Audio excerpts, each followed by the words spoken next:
No, COVID-19 is not airborne. COVID-19 transmits via droplets, and what we mean are these small little particles of moisture, liquid. These particles, when they come out of your mouth, they drop. And so that's why we say between 1 and 2 meters. Anything beyond that, they don't disperse. So no, it's not airborne. It's through close contact and through respiratory droplets. But the one thing I should say is that in healthcare facilities, we do tell healthcare workers that when they are treating patients, very sick patients, where they have to intubate them, and sometimes you have particles that could be dispersed much further than just that 1 to 2 meters. And so in those situations, we tell healthcare workers, you have to use airborne precautions. And so there may be some confusion out there when we say airborne precautions. Those are for healthcare workers performing very specific procedures, but for every day, no. And what they've learned from more than 70,000 cases in China is that very few people actually have runny nose or actually sneeze. Most people will have a fever. Most people will have a cough. What we do worry about is anyone that has shortness of breath or chest pain, to make sure that they seek health care very quickly. So I'm not aware of any evidence that this virus transmits between pets and people. There's a lot of investigations that are underway. They have not found this virus in an animal yet, in the zoonotic source of what we believe initially, that this outbreak began with people who were in contact with wild animals, not pets. But we have no evidence of this virus in pets, and no evidence of this virus transmitting between pets and people. I think you can use swimming pools just fine. Many swimming pools have chlorine in them, and we haven't heard of any transmission happening in swimming pools. So there are some studies that are ongoing right now that look at virus survival. We don't have the full results yet, but what we know from other coronaviruses like SARS and like MERS is that on packages, on certain like cardboard materials, that it doesn't last very long. What is important, though, on certain other surfaces like plastic, that the virus can be inactivated by disinfectants. So if you want to know more about disinfectants and disinfecting your surfaces, go to the WHO site, go in and look at the guidance. You'll find it under coronavirus, and you'll find all that information there. Just because you have a fever and a cough doesn't mean that you're infected with COVID-19. That's really important. It's also flu season. So there's a lot of people around who have the sniffles, who have a cough, who have a fever. Talk to your colleague, express your concerns, talk to your employers, and just see how can you make sure that you continue to be able to work. And there's a lot of ways in which you can work from home, if that's possible with your type of job. Sounds very simple. It doesn't sound very exciting, but it is incredibly important that you make sure that you wash your hands with soap and water. And if you don't have soap and water, you can use an alcohol-based rub. The second thing that you can do is what we call respiratory etiquette. Sneeze or cough into your elbow, or you use a tissue, and then you throw that tissue away, and then you make sure you wash your hands. And the third thing that is really important is to educate yourself. So make sure that you have the latest information from WHO, from trusted sources.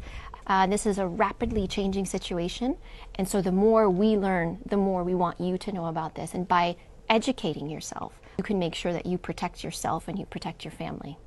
WHO recommends that you wear a mask if you're sick. There's a lot of things that you can do to protect yourself while traveling, and that is making sure that you travel when you're well. You're feeling well, you and your family.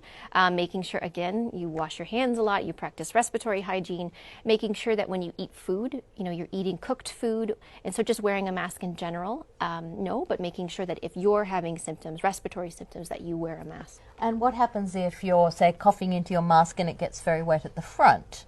You need to replace your mask. You don't touch the front, you take them off from the sides, discard them, wash your hands, and put another mask on.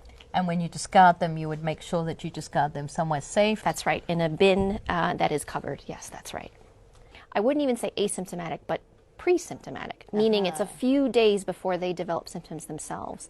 And so when you go back and you interview them, oftentimes they say, well, actually, I wasn't feeling very well. So it's this pre-symptomatic phase or mildly symptomatic phase. Having said that, it is possible, and we do have some case reports of truly asymptomatic people that can infect, but we don't believe that they play a major role in transmission. The important number of days has to do with what we call the incubation period, the time that you are infected to the time that you develop symptoms. We believe that most people will show symptoms 5 or 6 days after they are actually infected. What we look for is we look for case pairs. So if I'm a case and you are one of my contacts, then we follow you for a certain number of time to determine how long it takes for you to develop symptoms. So we are constantly looking at data that's coming from countries, and as of right now, we feel very confident that 14 days is the right upper bound. We are learning about what this virus can do in different countries. You know, there's a lot of cases in China, and there's some colder climates there. I was in Beijing recently, but I was also in Guangzhou, which is more southern part of the country, which was much warmer. And so you do see transmission. It's too early to say if temperature, in terms of outside temperature, has anything to do with virus circulation.